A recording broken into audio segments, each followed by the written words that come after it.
You actually paid other agents over $120,000 in referral fees in one calendar year? I did. I did that. It was great to send out all those referral checks to my partners across the Yeah, country. I think that's wonderful. I think they were very pleased to receive them, as you were pleased to facilitate those transactions. So you have created a niche for yourself where you get a very reasonable, good size amount of business from other agents. I know you've shared with me before, initially it wasn't like purposeful and intentional. It just kind of started to happen, right? Can you share a little bit about how that took place? Yeah, so I noticed on all these various Facebook groups, like referrals were going out, and I wasn't really getting any of them, and I realized that it was a relationship thing. And this also happened by mistake because during the pandemic, I was sick and tired of being home like everyone else, and I noticed that there were still conferences going on. There were still I'm part of young professionals group, and they were doing launches and many local events. So I would travel the country to go to these events, or I would even just to travel because flights were literally like $30 at that time. So I would just go two, three, four times a month even to a new city. I'd go to that city and I'd post on Facebook, "Hey, I'm in town. I'd love to mastermind. Who would like to join?" And I'd get literally 20 to 30 people that would raise their hand, and maybe about 10 to 12 would show up on occasion. But we would mastermind and build relationships with one another from city to city. It's interesting. So really as a byproduct of, being in kind of the house sort of thing, you're like, man, I got to get out of here. So you started to go to events. And as you started to go to events, it's really in alignment with your natural disposition because we've been working, not only have we known each other for a while, we used to work at the same office before I transitioned to EXP. And, we've been working together in a coaching capacity for, I don't know, like a couple months now, 4 or 5 months. Your natural disposition is relationships. I mean, it's what you do very, very well. It's like your superpower. So you kind of, without consciously and purposefully creating a plan around that to get business from other agents, it just kind of happened. You're like, well, I just want to hang out with people. So let me go to these events. And what did you start to notice as you did that? Like, so you start to notice events, I'm imagining you weren't there like, hey guys, I'm your resource here. No, it was just like hanging out, having a good time. And then you noticed people were sending you referrals. Yeah, basically. So in business and life, like people need to like you first, right? They need to like you, then trust you, then you'll get the business. So I just always like to be, easygoing, likable. I like to also set like the dinner plans for the groups I'm in, and when there's a mastermind opportunity or anytime there's an event or conference I'm at, I'll always say, "Hey, I made a reservation for 6 p.m. I have some space. Who would like to join me or join us for dinner?"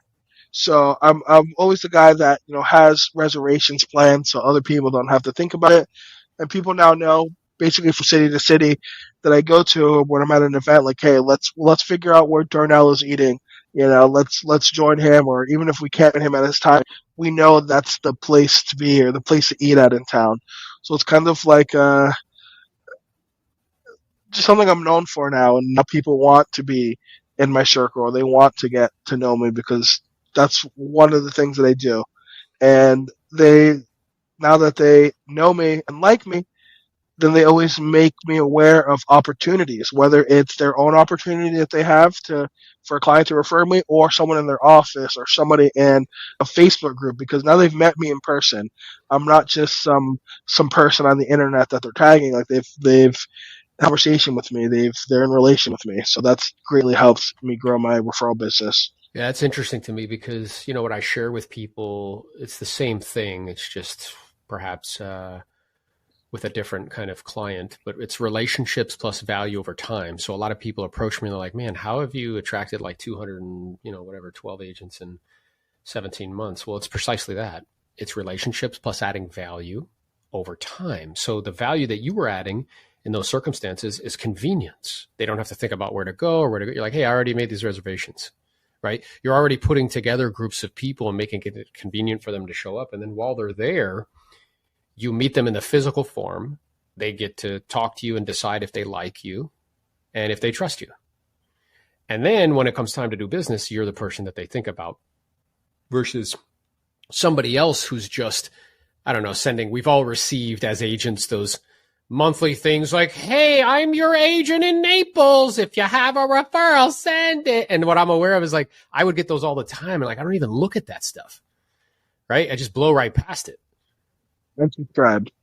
Yeah. And I think the mistake that people make is that they think that they can do high tech without high touch. And what you're really describing to people is high touch. Oh yeah, I'm very high touch and not very high tech at all. Like I'm embarrassed to say I don't have these people on an email list as of yet. I have them all organized and segmented, but I haven't implemented that yet. So that's my thing is providing value, whether it's in on Facebook or Instagram, and a lot of these different private group chats that I'm in, many of which that I formed at these events for on different topics. But it's just to provide value in any way because like you said, we all receive them. We receive these emails like, this is what's going on in Arkansas, or I have this open house today in Washington State. Like, how does that benefit us? So this just always That's come right. from value. Yeah, and what comes up for me, I know that's one of the things we've discussed, like on coaching calls, is like, hey, get them all in one place, and then coming up with creative ways of adding value. Things like, hey, I was just at this event because I know you go to a lot of events. Here's my one takeaway. Hope it helps. Or, hey, I was just on a call with my coach and we discussed this. I thought it was interesting. I wanted to share with you. That's far more valuable than Darnell sending you an email once a month that is a templated email that is not unique in any way. And it's like, hey, remember me. If you have referrals in Orlando, please call me. Like, it's not really adding value in any way. It's not going to cause you to Well, stand out. not at all. Not at all. Or it's the opposite. You decrease your value. Or when I receive those emails like, hey, I'm your referral partner in X city, we offer 30, 35, 40% referral fees. I'm like, you're trying really hard. You probably honestly are not that great. And I don't feel comfortable sending you someone if you're willing to give away that much of your earnings. So Yeah. that's also a red flag. Yeah, and then what comes up for me is the other thing we talked about too is instead of just having some email with that information, but you sending a video, perhaps a bomb video, where there is a thumbnail that's automated and they can see you again. They're like, oh yeah, that's Darnell, man. Like I that guy's awesome. He's the one who scheduled the party and stuff, and like we all got together, or he scheduled the dinner, and then you can speak to them and tell them like, yeah, I was just at this event, and I wanted to share this with you because I think it would be helpful. I dropped below a link to a video, or I drop below a link to my notes and hope that it can help you in some way. And again, if I could be a service and add value to you or your clients in any way, just let us know. Thanks so much. Make it a great day sort of thing. And that's far more valuable, 10 times more valuable than just this like, hey, I'm an agent. Hey, I'm an agent. Hey, I'm an agent. I'm gonna actually do that today once we're done with this call, since I'm already in my space to record. But something I also do too, I for a lot of these events, unless it's like a major conference, I'll actually look for the group that is doing a shared Airbnb, for example. Them would be 5, 10. I went to an event this past week and there was 16, 17 people in a house. Like there was a 15-bedroom house. So it worked, and it was kind of like the real world almost, but everyone got along and it was a great opportunity to build really strong relationships with these 14 other people from across the country. So it's always a risk, but generally it's generally a good group. So like I planned 2 different events at the house. One of them was a breakfast. I cooked everyone breakfast. I made sure that they know, hey, this is the time we're coming out for breakfast. And after our main event, the reason why we were in town to begin with was I kind of had like a networking event, you could say, after the event where I hosted a barbecue with some of my housemates and like we prepped everything the day before. So once we were done with the event, we could come home. So it kind of makes me like the center point. Like if you want to get anything done, you want to socialize, you want to network, like you have to be in good graces with Darnell to be invited to these opportunities, right? So, and since it's only been Yeah. a couple of days since this event, I've already received 1 referral and I've sent out 2 for just with this group alone. Yeah, I think that's awesome. So I wrote down a couple things. Like one, you're becoming the super connector. So you're making yourself kind of the center of the social interactions. You're sharing a particular skill set that you have, which is cooking. and you're also adding value because it's convenient. Somebody else doesn't have to do it. Somebody's going to have to do it. And as such, again, you're formulating relationships. The other thing that I want to talk about too, and then we'll get into some of the kind of misnomers that people have. What I'm aware of is you're playing a long game. And I think people have a tendency to want to play short games. Like, what can I do right now so I could do a deal, because they're in a kind of scarcity mode, like they need money to pay bills. But they don't recognize like long games take a while. To cultivating relationships with people is a long game. You know, it may not happen like right away. It's multiple touches over an extended period of time. So what caused you to realize, is it just your natural disposition because that's your main form of stuff? So, you know, like the way I grew my business was just people I didn't know, right? Just kind of, you know, hammering the phone 6 hours, you know, 6 days a week, 3 to 4 hours a day for a very long time, you know, 16, 17 years. You have a different approach, which also works, right? So I think that there's many different ways to make money. Mine was very kind of short term focused, like who could I do a deal with now? Yours is more long term focused, like how can I cultivate this relationship over time? So have you always had a mental map of long term focus, or is that just because of who you are as a person and what your natural disposition is? I think it's natural to me and who I am. And once I realized why it was happening, then I became more intentional on it. Like maybe about maybe about 3 years ago, I finally agreed to do a coaching session. Um, I was what you would call uncoachable a couple years ago. So with my team leader at the time, I don't remember who it was. Um, and I'm like, okay, I'll agree. And before our meeting, I signed up for like Mojo and Vulcan 7, and I did all these things that I thought like a coach would want to hear, right? Like this is what I have to do to be successful. So the first thing my coach did was go ahead and made me write out all of the deals I had in this past year. What was the source of them? Because I never tracked that. I never like knew where they came from, and I started to write it down, and I realized like they were referrals or they're coming from social media. And he's like, "Why would you do something you don't like? Why don't you just double down on what you're doing?" And that was at the beginning of the pandemic, and I realized like this is what I have to do. So I literally doubled down overnight and was intentional and came with that type of lead generation or relationship building for my business. I still do a lot of open houses, and that was the number one source of my business. It's the number two source of my personal business, and the number one source for my team today is open houses. So it's still a huge part, but the relationship thing is definitely as large or greater than the open house part of our business. Yeah, and it's a long term game again because it takes a while to cultivate all those relationships. But then once you do, they become a source that, you know, pumps out, you know, the majority of the deals. I'm wondering too. I know it's a little bit of a digression, but I'm wondering, because now you, I mean, you very much so believe in personal growth and development and coaching. I think you have multiple coaches at the moment, one other than me. So what caused that massive shift? Because that's a pretty radical shift in a short period of time. Or what caused you to be uncoachable? Like, what were you thinking to yourself? Like, I don't need help, or what was it?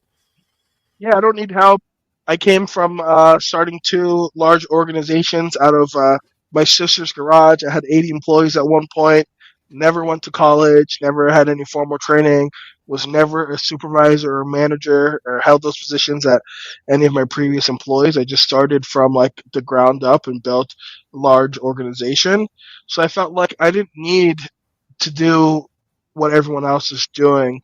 I had an ego, right? Like I'm smarter than everyone else. Like I don't need to hear what anyone else has to say. I've written scripts for my employees. So I had a telemarketing business. Like I don't need to follow this. And then just go to these events and realizing that all of the successful people, no matter what level they're on, every single one of them mentions their coach, or they have multiple coaches for different areas of their life. And I'm like, okay, like they're not too good for a coach.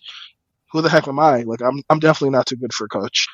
And it was about just under 2 years ago where I hired my first coach, and I realized Yeah, it's the awesome. change in my business. And like now I have systems and models, and there's a procedure for just about everything. A lot of things are automated. So I was just waking up every day and just whenever I felt like it, just go on with the flow, and I'd make hundreds of thousands of dollars. So to me, it's like, why do I need to listen to anyone where I'm when I'm so successful now? In hindsight, I was not, but at the moment, I felt super successful and Yeah. unstoppable. Like I don't, what is a coach going to contribute to my life? I want to do a little reel with you guys. You're going to say, systems are sexy, okay? So get cute. Get cute, you know, whatever you need to do. Systems are sexy! She has been in the real estate business for over 17 years. In her career, she has sold over 2,000 homes. The back that makes the front move. I want to introduce Carla Novello. Thank you. Yes. This is where I started. This is little baby Carla. This is the person you have to picture who walks into her first day of work with her then fiance, who is working in basically a little closet. Think dingy, no windows, map tacked onto the wall because there was no GPS or smartphones back then. So I come into my first day of work and Aaron is prospecting feverishly. If you know Aaron, you can picture this. And I go to him, okay, I'm ready to be trained, I wanna know what to do. And he basically looked at me and said, you know, I'm really busy, so you're just gonna have to figure it out. So what I had to do was go around the office and ask agents, what do you do? What is real estate? I didn't even know really what real estate was. I knew they sold houses, but what does that mean? What do you do? So that is how I started my basic systems. And if you don't have a system, you are the system. So fast forward, in 5 years, we're doing 100+ deals a year. 4 years after that, we're doing 200 deals per year with a skeleton crew. And we've sold, like she said, more than 2,000 homes in our career. Yeah! The reason I tell you this is because I know that anyone can double their sales with the right systems. So today we're going to talk about the 3 S's of systems. Number 1, simplify. Simplify means make less mistakes. Anyone here besides me make a mistake that costs them money? Yes. Same. Sales. The purpose of systems is to increase your sales. Anyone besides me want to do more sales and make more money? Yeah. Money! Like Aaron always screams out, money! Same. We're missing him, aren't we? I know. We are, but the ladies are taking over today. Yes. And the third is to scale, is to teach people how to do what you're doing so you can duplicate and so you can work out of real estate. Anyone besides me not want to sell real estate till they're 80? Woohoo! Same. So simplify. The first basic thing to do is to come up with workflows for each of your processes. So that means, what do you do before the appointment? What do you do after the appointment? What do you do when you take the listing? What do you do when it goes pending? What do you do when it closes? And what do you do after it closes? And I know that the P word is a bad word here, okay? Paper. We're not supposed to use paper, but if you need to put these down on paper so you can visualize it, do it. Because that way you can see where are the holes? What's not getting done? And also who is supposed to do each thing? Because eventually you're not gonna wanna do it all yourself. When I started, I was the transaction coordinator. I was the one who took the pictures. I was the one who did the CMAs. I was the one who put everything into MLS.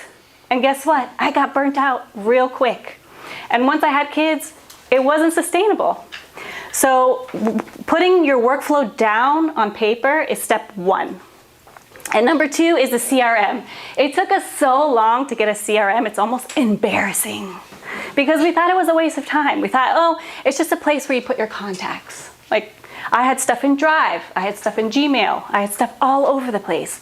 But what the CRM allows you to do is to have everything in one place. And Gabriella's really gonna get into the nitty-gritty of it, but the CRM can have your documents, your contacts, all your email templates, your checklists, your scripts, literally everything in one place. And if you have a team, if you have staff, you can see what they're doing and not have to micromanage them, which is amazing. Complexity fails and simplicity scales. Keep it simple, especially if you're a newer agent.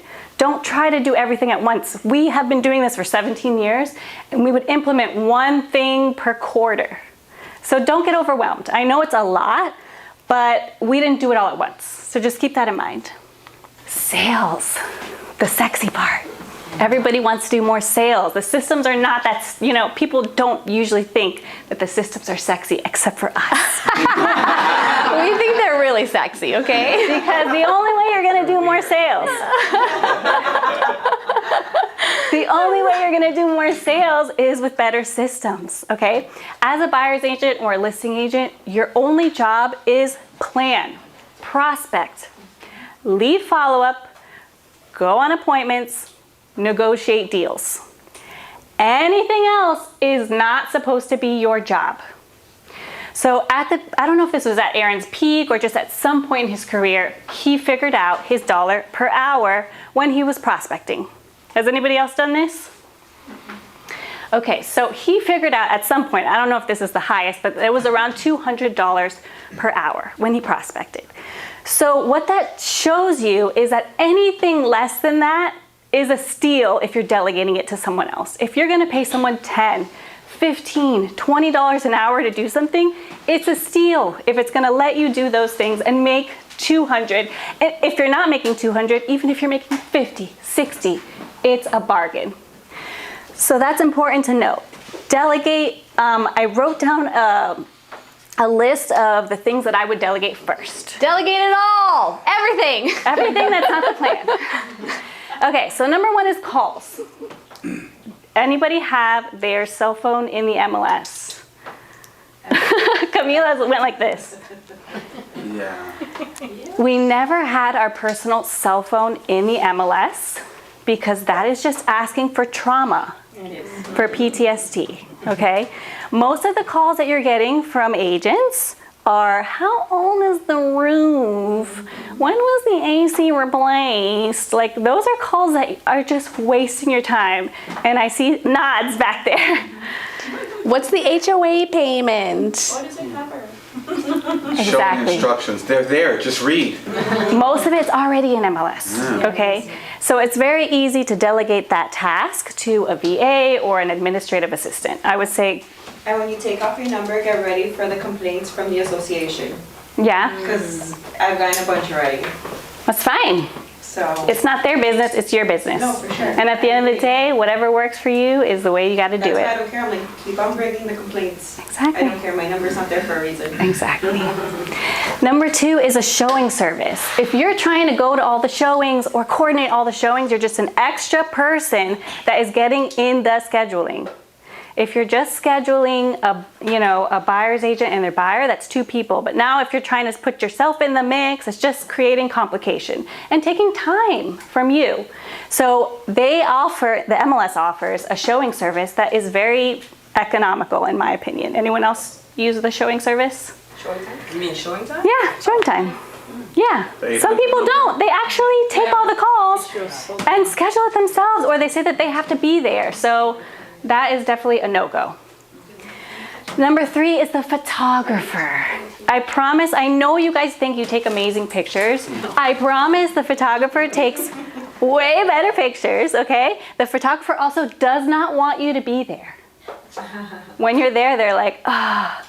And pro tip, you can actually form a relationship with your photographer and have them put the lockbox on for you. So the main reason why agents don't have time, right, for kind of relationships, don't have time for physical health, mental health, don't have time for community or friendships, is because of an unwillingness to allow or to learn about systems.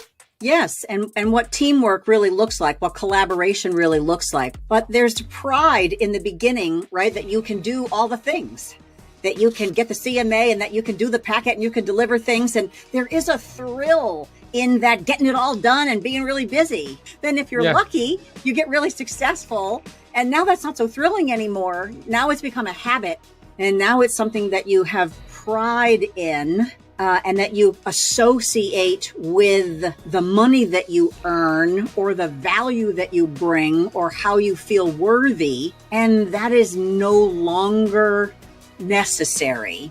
You very you very succinctly just described a psychological pattern that I see that keeps the majority of agents stuck at, kind of levels of production that they wish were more, 10, 15, maybe 20 transactions. So it begins with not an inaccurate assessment of reality of what their job actually is. Yes. Because the job is evolving. That's right. And thinking that my job is to do income servicing activities, when as a salesperson, my job is to do income producing activities. Yes. Then what happens is kind of creating this sense of pride, or the story that we tell ourselves, like nobody can do it better than me. Yes. And what I share with people is like a lack when they say that to me, you know what I really hear them saying, and I'm curious to get your thoughts. When they say nobody can do it better than me, I'm like, oh, you don't trust anybody. Correct. So for agents that don't trust people, like I also perceive that as A, you don't trust people, and B, you don't have any systems, and memory isn't a system. Correct. So maybe you can kind of elaborate on that as far as what you see. Yes. And so I think there is a security in I connect my activity and my busyness to the money that I earn and the quality of the service that I give, so that my clients want to work with me and consider that a competitive advantage. So I think that is a belief structure, number one.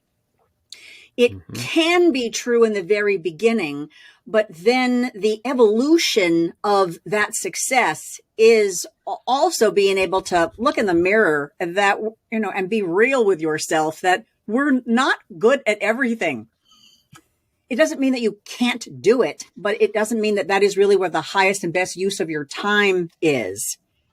Right? Like I don't buy certain sauces that go in my kitchen because making sauces is not really my forte, but I love really great sauce.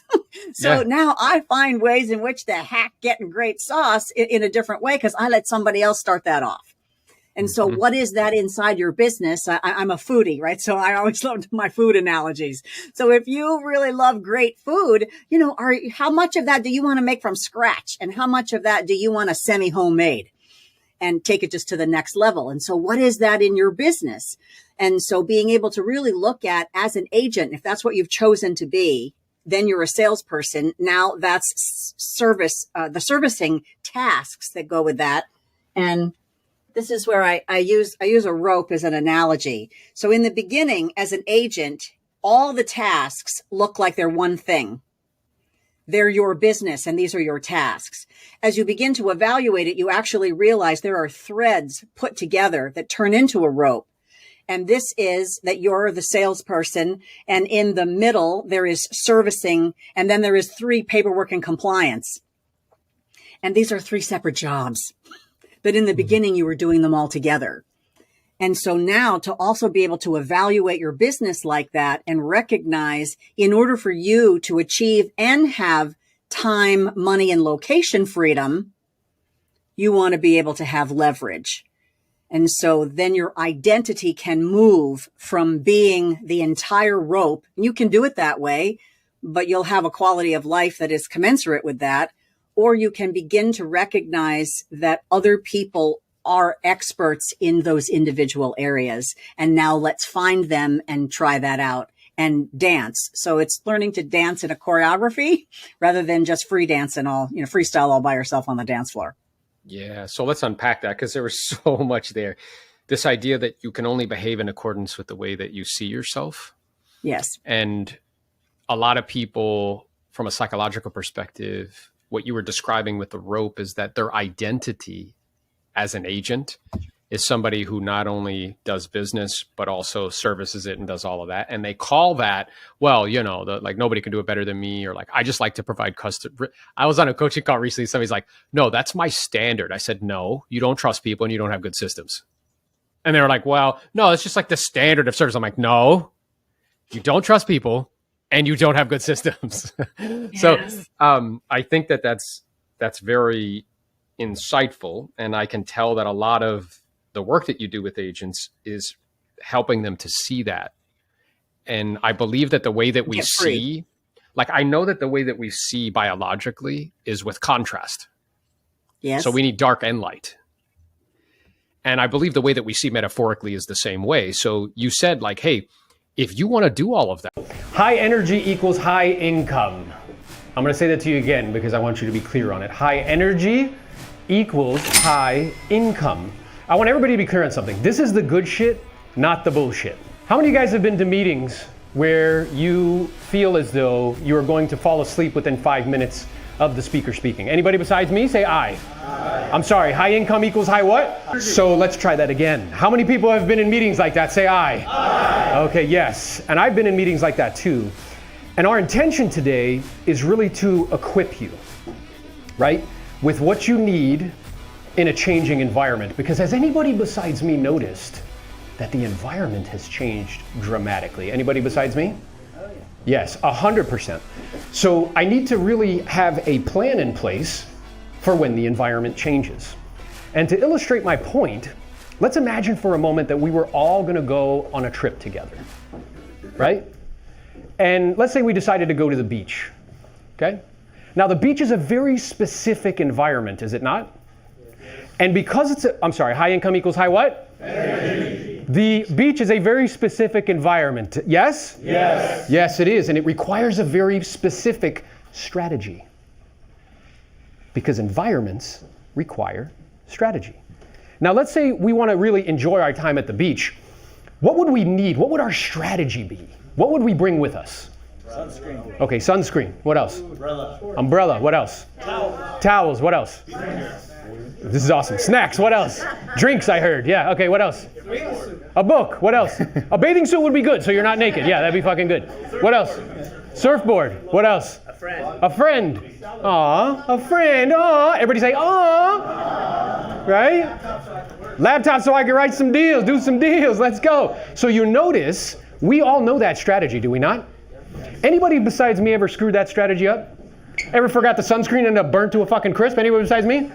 Yeah, how many times does that happen? Maybe once or twice, and you learn your what? Lesson about that particular strategy. Is that accurate? Because environments, very specific environments require specific strategies. Yes, high energy equals? Okay, good. You guys are getting with the program. This is good. I like this. Now let's imagine that we were going to change our environment. We go skiing. That is a completely different what? Strategy is required for that environment.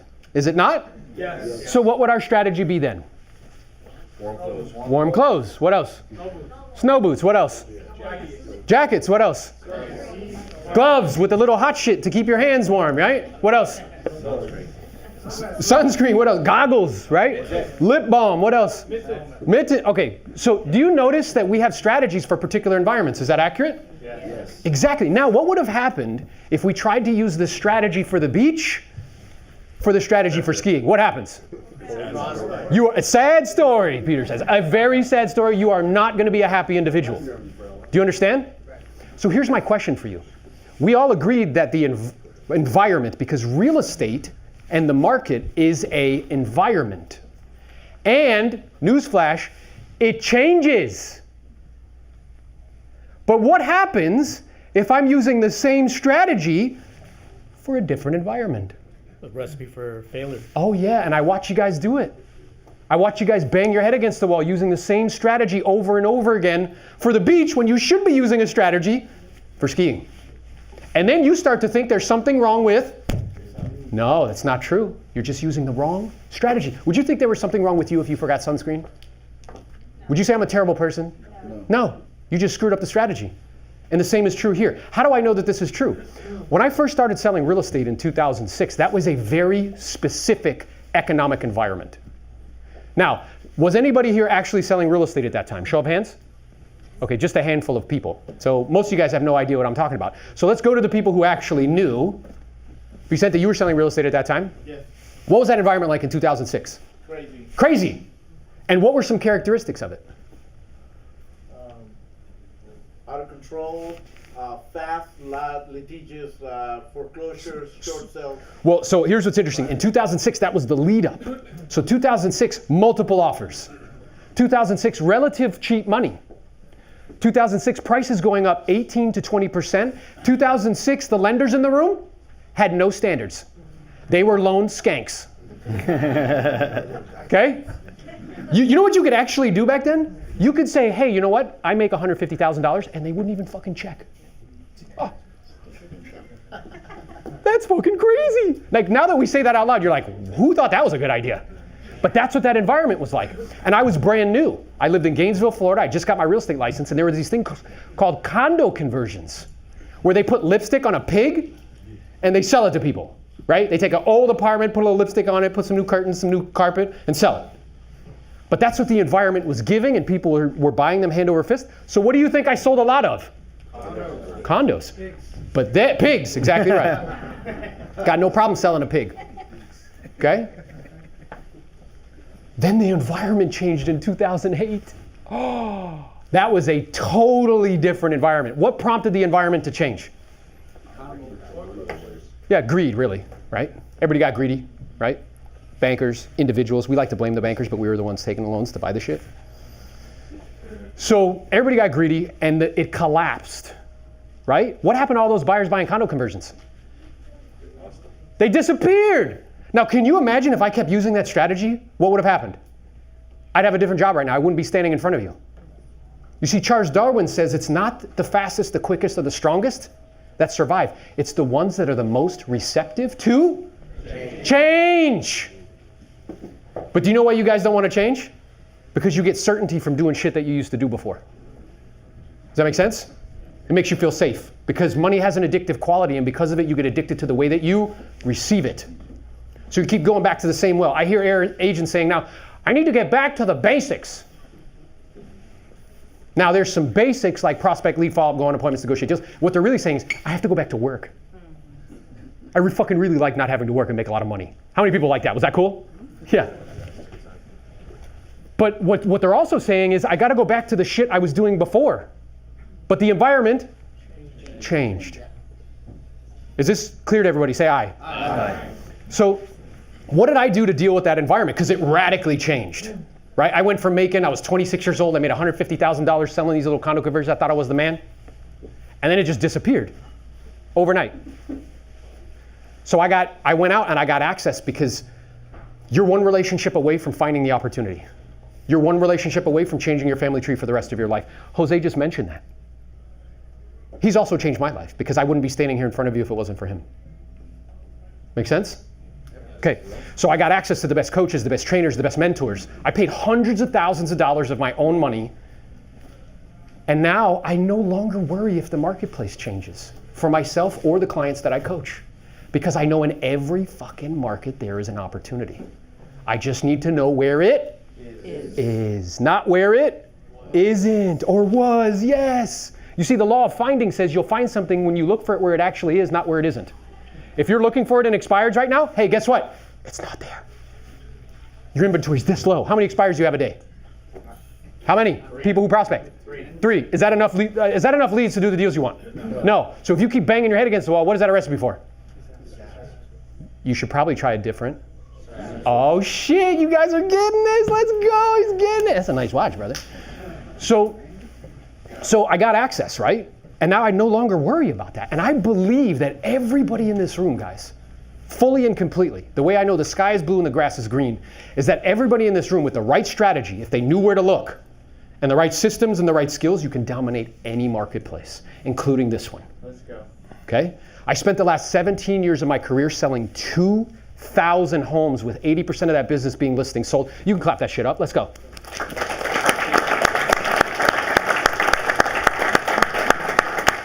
And that was because I shifted with the marketplace as it changed. And I changed my strategy. Okay? So what me and Jose are going to do today, because we were thinking about this, just giving you guys a listing presentation, that would have been fantastic and amazing. But I started to ask myself, what is their biggest challenge right now? Your biggest challenge right now is having appointments to give a listing presentation on. Do you understand? Yes. Yeah, she's like, amen, hallelujah, right? That's what the challenge is. Yeah. So what we're going to talk about today is a few things. One is I'm going to show you in a moment specifically what's happening in your marketplace, why it's happening, and approximately how long it's going to persist.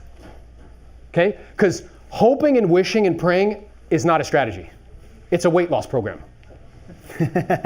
Okay? You'll end up having to get another job. Like, that's what it is, right? The second thing we're going to do is Jose's going to do a fantastic, marvelous job of breaking down where the opportunities for listings are. Is that something you guys want to know about? Say yes. Yes. Hell yes, because this guy's going to do over $1.8 million in GCI. Oh, poor Jose. Anybody feel bad for him? I don't. Because he knows where to look. He shifted his strategy. So we're going to give it to you. We're going to open it up and say, hey, here's specifically the sources that you should be looking at so you can find inventory. Because is your problem right now buyers? No. What is your problem? Do you understand? Then the third thing we're going to do is we're going to go through, briefly and quickly, the structure of a listing presentation, what to say and how to say it, because at a lot of these types of meetings, they give you this generalized bullshit information, like it's all mindset. And I'm like, you're an asshole. Because it's not all mindset. If I had a powerful mindset and I went to the beach with no sunscreen, no water, no snack, what's going to happen? I'm going to burn and I'll dehydrate. It's not only mindset, right? So then we're going to go over specifically that tactical information on what to say and how to say it, and the structure to increase the probability that when you find that opportunity with an 80 to 85% likelihood, you'll be able to execute on it and get the contract signed. Who's up for this? Say aye. Aye. Good. So let's get into it. Let's go. So what's happening? In Ventura County right now, I know you guys work in all different counties. I was here exactly 1 year ago. Who was in the room when I was here a year ago? Hell yeah, look at that. Repeat customers. That means this shit is dope. So a year ago, when I was here, the active listings on the market was 1,500. Now the active listings on the market is just under 1,000. That means inventory's going down. Interesting. Which means you're all competing for? Do you see what's part of the problem? Yep. Now, the other thing that's happened, look, is that not only is the inventory down, but when I was here last year, the sales were, it doesn't have the number there, but I know what it was. It was about 863. Now it's below 500. So that means the inventory is half of what it was before, almost. It dropped by 40%. And the sales almost got cut in half. Are you starting to realize why a lot of you guys have anxiousness, tension, and worry about what's going on? Look, she's like, yes.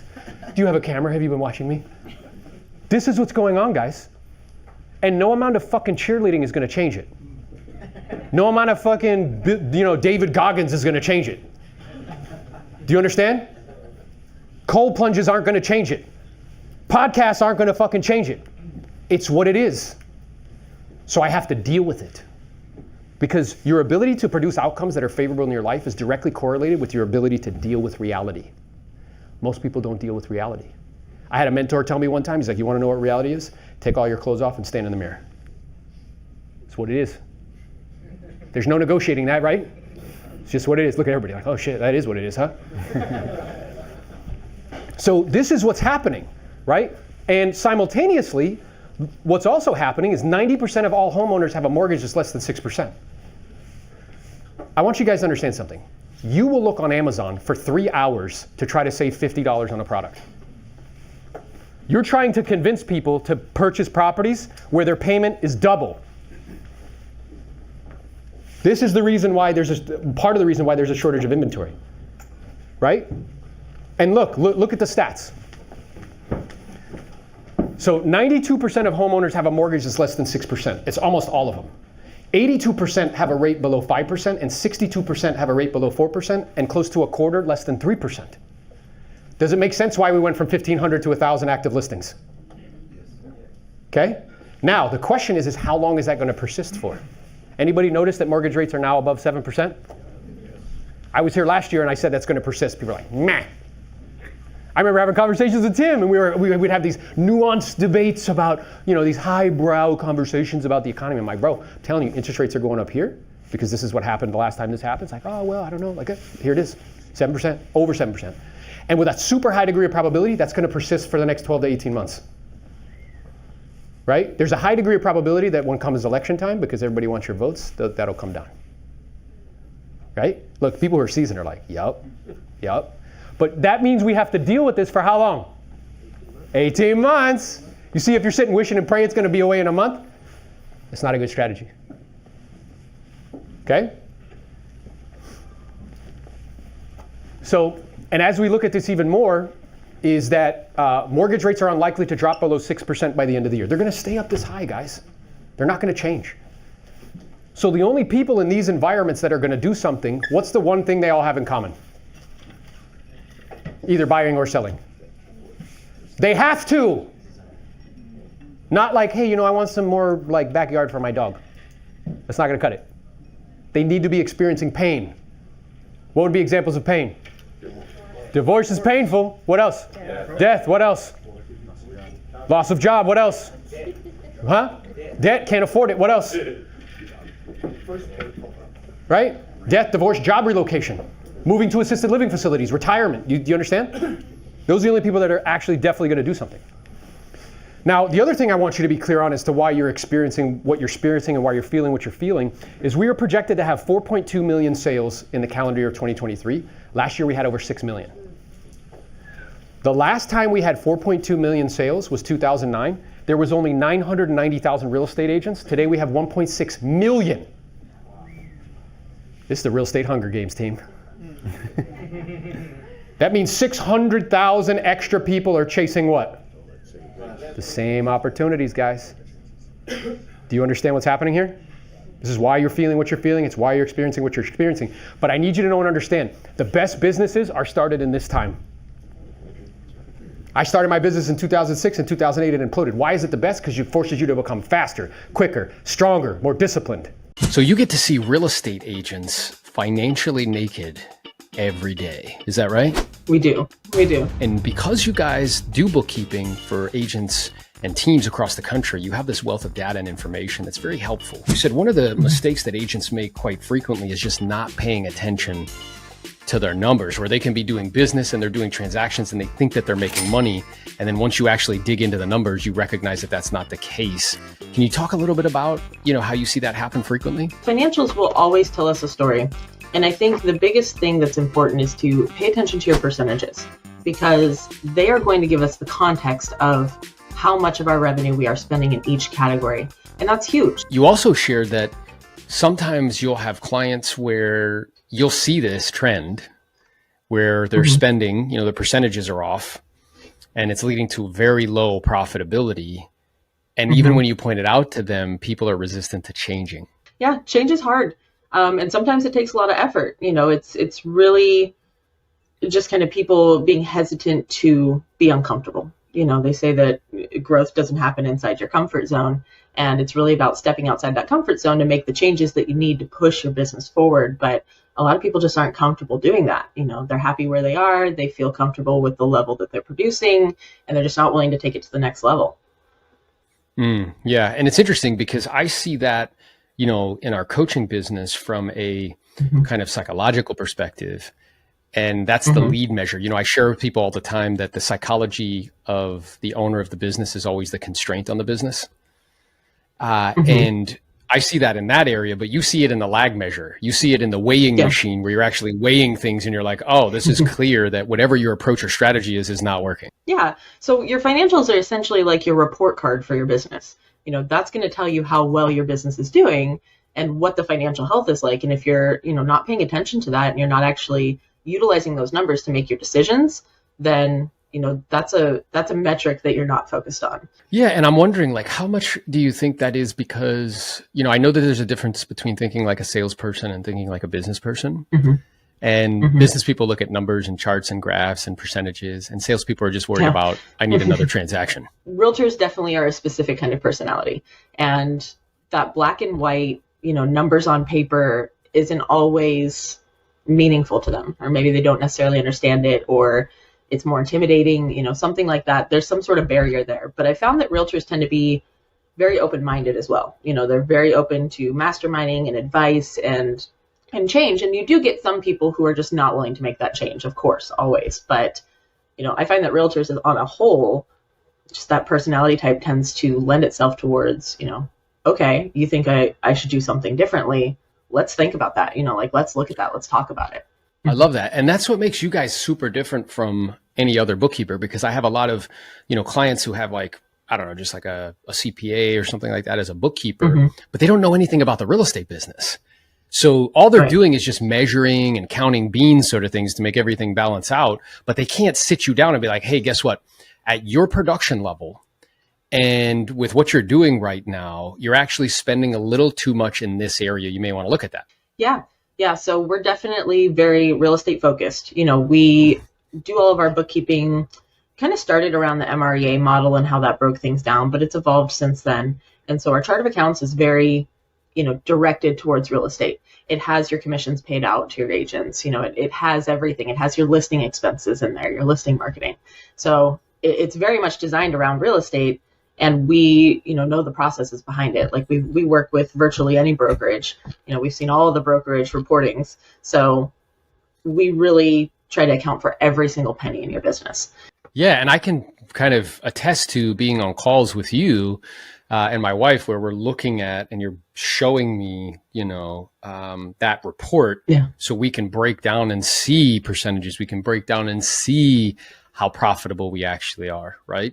And that's incredibly helpful. So in a way, you guys are an extension, like you guys are a coach in itself, right? A little bit. I wouldn't ever claim to be a business coach, but I think that the P&L can sometimes, the profit and loss can be intimidating to, your standard business owner, especially if you don't know how to read it. So, that's my job. I'm here to teach you, It's super beneficial because, sometimes it's very difficult to see it when you're in it.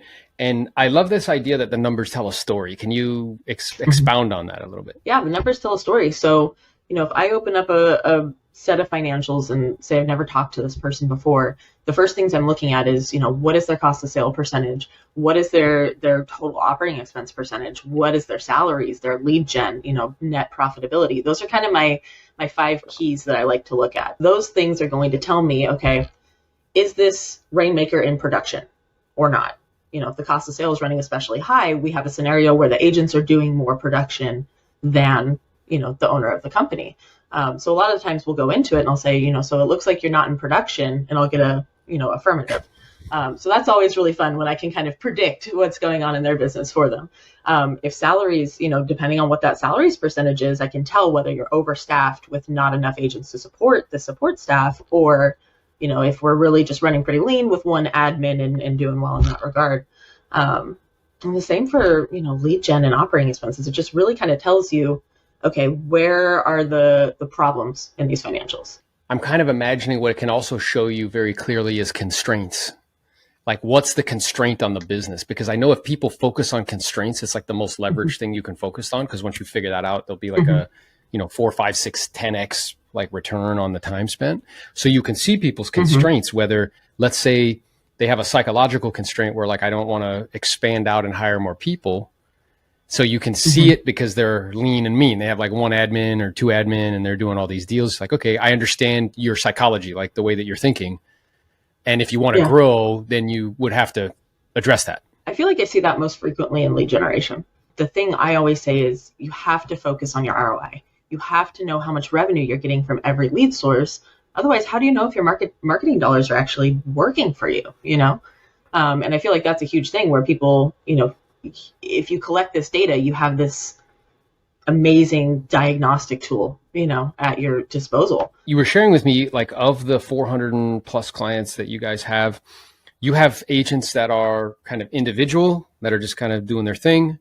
You have people that perhaps maybe have a few staff members and 1 buyer's agents, and then all the way up to these like huge kind of mega teams. So maybe you can talk a little bit about some of the things that you see with each group set, like with each category of agent. When you look at the data on a broad spectrum, you'll see that, you kind of have people earning less than say 300,000 in GCI. That's usually a single rainmaker. Maybe they have 1 buyer's agent, maybe, but that's usually a single rainmaker. But then on the opposite end of that spectrum, you have people doing more than 3 million in revenue, in GCI every year.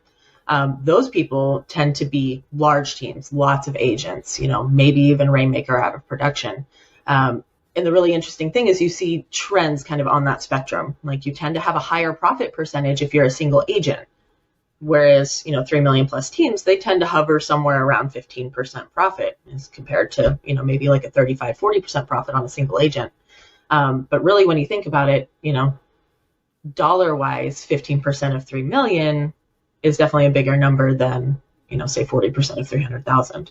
But you can kind of see those changes as it scales. You can see that the percentages kind of trend around the same way when it comes to, like salaries and education. They kind of tend to stay roughly within a few percent of each other, but those profit numbers really, really change quite a bit.